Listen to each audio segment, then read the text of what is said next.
G'day, my name's Andrew. What am I doing? Well, I'm comparing the three games I've had the most to do with in the last decade and a half. So it's Second Life, Open Simulator, and The Sims 4. Now, I've spent about 7 years in Second Life and probably another 10 in Open Simulator, and I've only gotten into The Sims 4 a couple of months back. But while they, you might think, well, they're different games, of course they are, but they do have a common thread in that they're sort of real-life substitute games. You're not going in there to slay dragons and build mighty worlds and create kingdoms and stuff. You're going in there as a substitute life. You're going in there to be entertained, to entertain others. It's really much like the outside world. So, and that said, while they have that common thread, they are very different in other ways. And what I'm aiming to do with this series is just make it easy for noobs migrating from one world to the other to get the head around, to know what to expect. This video also slots in really well with a page on my website that covers virtual world jargon. And this video is meant to be just broad strokes. It's going to give you an overview. But if you hit that page, it's going to cover all of these topics in great detail. And if you hear me use a term in this video or any of my other videos where I'm using things that using words you don't understand, go to that page, because it's guaranteed to be there, and it'll give you a much broader or a much more comprehensive view of what the worlds are all about. I'll put a link to that page in the description below. Okay, so the first part, just a general intro and setup. So Sims 4 is stored on your computer, and you basically play it with yourself. You're not having direct contact with other people. Second Life is a purely online game. There's upwards of around 50,000 residents in world at any given time, so it's quite easy to meet people and tour around and see what other people are doing. It's also by far the most expensive of the three games. Open Simulator, it comes in two forms. So you can download it onto your own PC if you want to and just play on your own. Well, three forms actually, because you can also download it onto, say, a laptop and make that a public world that other people can visit. Or the third option, probably the most popular option, is you can use Open Simulator through a third-party virtual world provider like DigiWorlds or Kitely, and they make worlds built on the Open Simulator software. And that makes it a lot more like Second Life, in that you can go and meet people directly. There's other people sharing that world with you. You're not in isolation like you are in The Sims 4. Whereas if you have an offline version of Open Simulator, that is more like The Sims 4, because you're just with yourself.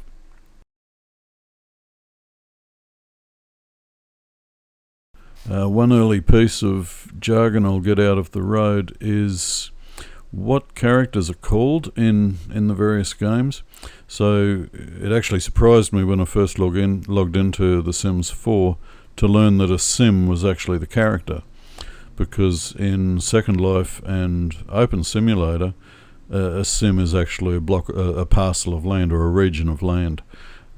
So you'll hear in some of my videos me apologizing for using sim apparently out of context, but they just mean two different things in the different games. So where your character is called a sim in The Sims 4, it's called an avatar in Second Life or Open Simulator. But basically they mean a played character.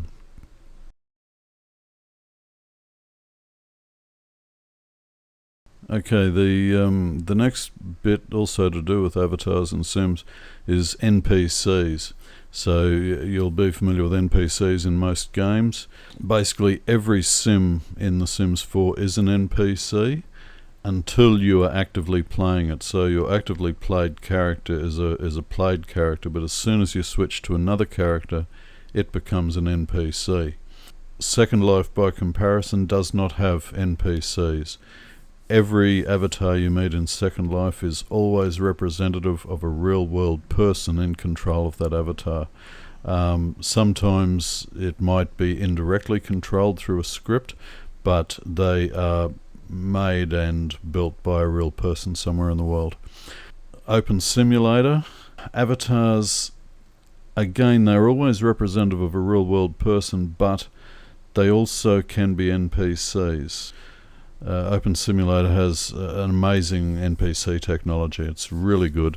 But those are the three differences, which sort of then brings us on to the subject of autonomy. And autonomy is what gives, in The Sims 4, it's what gives pardon me, all the NPCs their personality traits, so their aspirations and traits. And these will be alien words to people from Second Life or Open Simulator, because there's no autonomy programmed into the game in Second Life or Open Simulator. That because the avatar is completely controlled by the operator, their actions are also 100% controlled by the operator. So autonomy is it's just a fun thing in The Sims 4 that adds a bit of chaos. Really, you're never 100% in control of what the sim does. You can say, right, go over there and pick up, I'll say empty the bin, and it might decide to have a dance first, or it might decide not to do it at all. So it's this constant sense of failed expectations in The Sims 4. It's quite fun in that regard. As I said, Second Life, there's no autonomy, so everything does what you want it to. Open Simulator, you can program the NPCs to have autonomy. There's a couple of ways of doing that, mainly by using multiple choice arrays in the script, or there's one mode that I don't really use, but it's called Wander mode, and I think that has a Wander, W-A-N-D-E-R.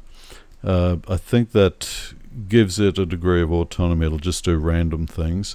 So I don't really use that one because I tend to make NPCs to do a specific function. Avi-sex, or avatar sex, or in Sims 4 it's called Woohoo. All of these games have the capability for adult themed interactions.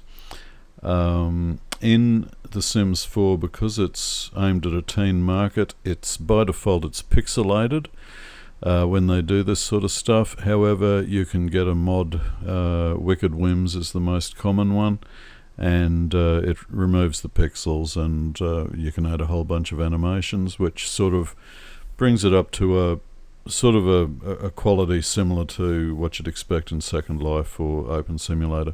So yes, adult interactions are available in all the games. Modifying the games. With The Sims 4, you do this, like you've got the base game, you can add mods, and these are third-party mods that people have made to basically expand the game beyond its normal capabilities. In Second Life, extra functions are added by using scripts, and you actually create these in world, or you can create them in Notepad or whatever as well, and then place them in world, but you've got to create a script in game for them to function in game. In Open Simulator, it's done the same as in Second Life with a script, but you also have additional modules that you can add to the back end. So it might be like a currency module or a groups module, that sort of thing. So there's two ways of doing things with Open Simulator. Money. In The Sims 4, every new avatar is basically gifted 20,000 simoleons, which is their currency, upon birth, and if you join with other households, that household, all the money comes together, etc. There's also a cheat which you can use, which is the mother load, and that gives you 50,000. You can just sit there and copy paste that. I think you can have up to 10 million simoleons if you want to use cheats. In Second Life, the currency is called Linden dollars, named for Linden Labs, the people who own Second Life, and you have to buy that. There's a direct exchange rate with the US dollar. You buy that currency in game. With Open Simulator, some worlds have currency, some don't, and they're normally provided by a third-party digital currency provider like PodX, and you'll see like an ATM inside each game where you can buy money. And some worlds don't have money at all, everything is free. So it just depends on the different how they've set up that particular Open Simulator world. Clothing in The Sims 4. Now, I'm not speaking with a great deal of authority here. I have tried to make a few clothing items, and it all seems to be mesh based. So every article of clothing has to have a corresponding mesh. If you try to load it directly as a texture layer onto the Sims body mesh, it gets treated like skin, so it goes underneath all other components. So basically it's like mesh clothing in Second Life for Open Sim, where you've got to have a mesh and a texture. I'm not 100% sure about Second Life, but it's always had system textures as well, so you could do, I don't know whether that's changed in recent years, but you can apply a texture directly onto the in-game avatar. I'm not sure if that is still the same. My main focus has been on Open Simulator in recent years, which uses both the mesh type clothing as well as system textures. So you can you can layer the clothing in Open Simulator, so you can be wearing underpants and pants and a jacket bottom and several layers, and you can take off each one individually. Whereas with mesh, it's usually you're either naked or you're not on the lower body or upper body, etc. So that's the key differences with clothing. All of the games have an in-game build mode, and they're quite similar in most ways. Pretty much everything is based on an in-game mesh. With Second Life and Open Sim now, you can import a lot of meshes directly, and actually you can with mods for Sims 4 as well. But you still have the in-game primary building block, and in The Sims 4 that would be a wall or a room, and that is like just a basic shape that you can then manipulate. And in Second Life and Open Sim, that basic shape is called a prim, which is short for a primitive geometric shape, or a primitive geometric object, sorry. And it can take the form of a cube or a cylinder or a sphere, a ring, a torus. There's several different shapes there, and all of those can be tortured and twisted and textured and everything else. So what I would say is the main difference with the in-game manipulation of primitive shapes is that the capabilities within Open Simulator and Second Life are vastly superior to what's possible in The Sims 4. That said, the tools in The Sims 4 they're a bit unique in ways too, because they have this the room, for example. It's almost like it's built with the assumption that things will be contained inside. So if you have a room, you might have 6 rooms in the house, and each one is an entity unto itself. So you can place furniture and everything else inside a room, and if you move that room, everything moves with it. In Second Life and Open Simulator, that doesn't happen. You have to select all and hope it doesn't pick up surrounding objects from other rooms and then drag it wherever you want it. So it's a bit more intuitive in The Sims 4. It's a bit more complicated in Open Simulator or Second Life. Creating objects or using objects are different between the games as well.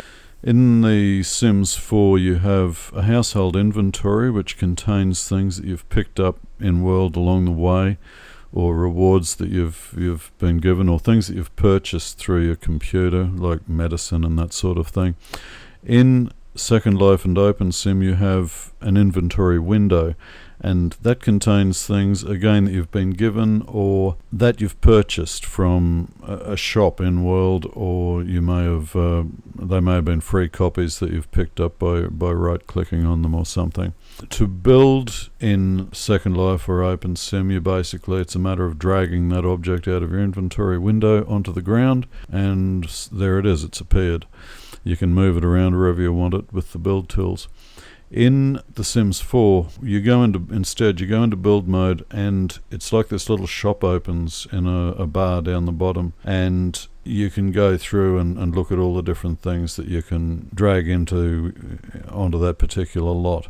And that comes, you're actually buying them. It's like a shop, so you're buying them out of that active sim or that active household's money that they've got, that household has got. So it's slightly different concept, whereas in OpenSim or Second Life, you would go to a shop, a physical shop in world, and purchase them, or you'd go to an online marketplace like, I don't know what they call it in Second Life nowadays. It used to be the Second Life marketplace.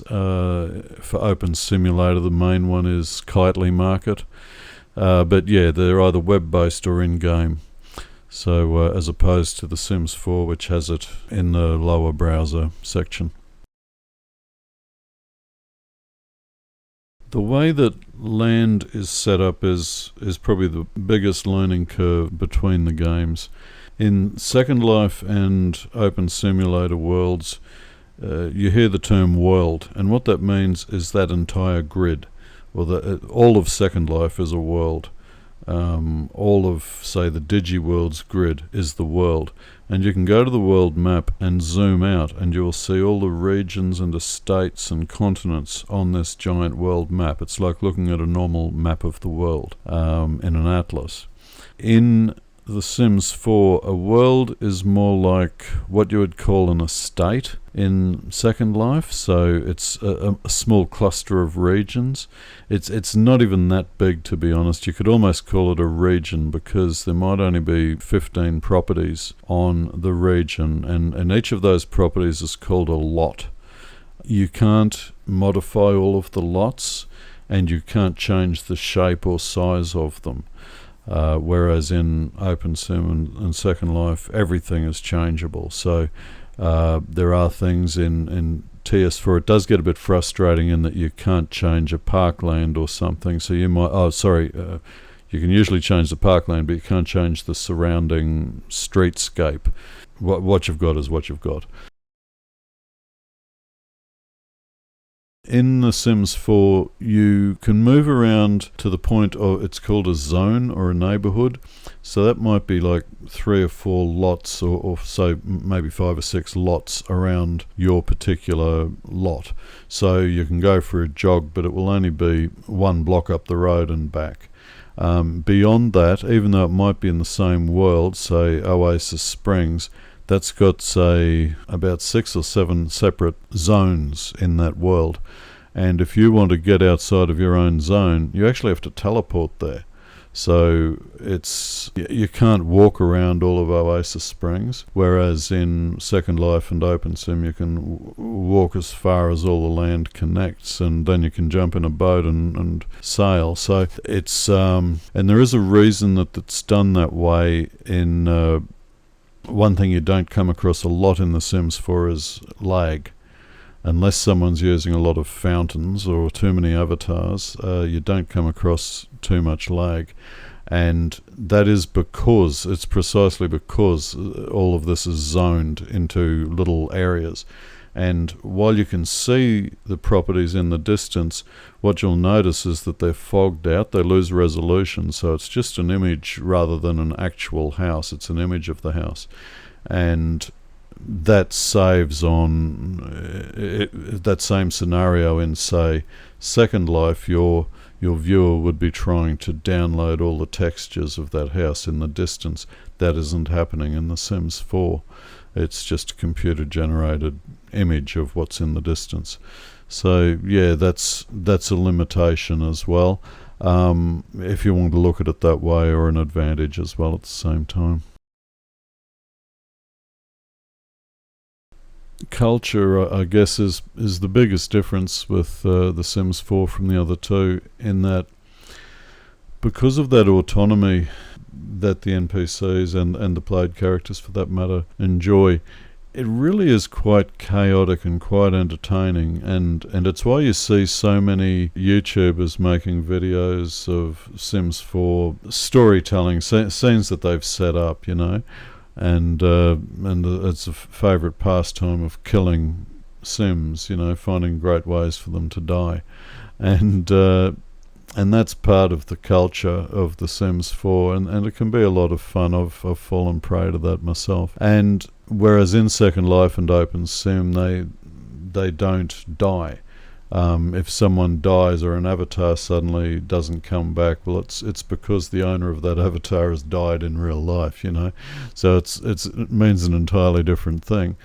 But yeah, so that's the big thing that culturally that's different, is that I guess you in Second Life and Open Sim, because you are actively playing those avatars, I think it's safe to say you invest a heck of a lot more of yourself into the game, whereas the sheer disposability of Sims within The Sims 4 means that you probably aren't as attached to the sim, even if you've nurtured it and you've played it for months, and it gets old and dies. It just gets replaced by another one, and it's not really the same. Whereas like my avatar Thompson that I first built in Second Life in 2006, I'm still playing it now, and it was 24-ish years old then. It's still 24-ish years old now, and it hasn't aged, and neither has my companions, and there's no aging, there's no dying. So that's probably the big thing.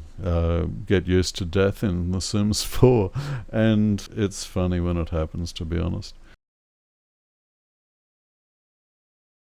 That's probably the wrap-up of the all the differences between the games.